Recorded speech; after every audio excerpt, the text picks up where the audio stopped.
મેં બાળકીઓને કહ્યું હતું કે આપણે નવરાત્રિની ઉજવણી કરવાની છે, તેમાં આપણે આરતીની થાળીની ડેકોરેશનની પ્રવૃત્તિ કરવાની છે.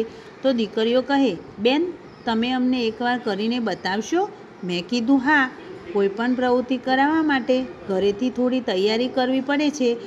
જે કરી લીધી ત્યારબાદ પ્રવૃત્તિ કરી શકાય છે. ત્યારબાદ શાળામાં આવીને રિસેસ ટાઈમે બાળકીઓ કંકુ, હળદર, ચોખા, લોટ, મણકા, બોટલ કલર, પીંછું, રૂ આ બધી સામગ્રી એકઠી કરીને સરસ મજાની આરતી શણગારવાની પ્રવૃત્તિ કરીને બાળકીઓને બતાવવામાં આવી. એમાં સરસ મજાનો લોટ ગુંદી લેવામાં આવ્યો.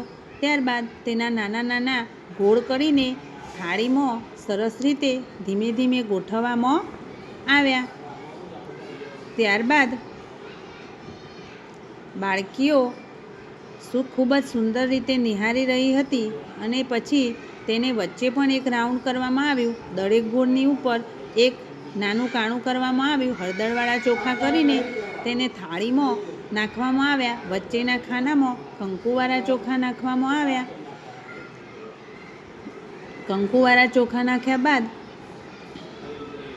4 દીવડા માટે કોડિયા બનાવ્યા હતા, તે પણ બાજુમાં રાખવામાં આવ્યા અને જે ટપકા કરવામાં આવ્યા લીલા કલરના. ત્યારબાદ મોટા રાઉન્ડમાં લાલ કલરના ટપકા કરવામાં આવ્યા. આ રીતે ધીરે ધીરે થાળી હવે ખૂબ જ સુંદર દેખાઈ રહી છે અને બાળકીઓ ઉત્સાહપૂર્વક નિહાળી રહી છે. 5 દીવડાના કોડિયા બનાવીને ફરતે મૂકવામાં આવ્યા. તેમાં સરસ મજાનો રંગપૂર્ણી કરી દેવામાં આવી એટલે થાળી ખૂબ જ સુંદર દેખાવા લાગી. બાળકીઓને ખૂબ મજા આવી.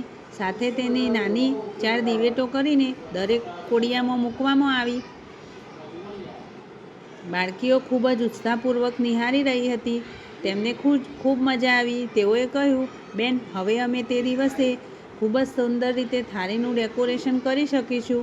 બાળકીઓએ કંઈક નવું શીખવાનો આનંદ મેળવ્યો અને મને પણ બાળકીઓને નવું શીખવાડવાનો આનંદ મળ્યો અને બાળકીઓને અને મને ખૂબ મજા આવી.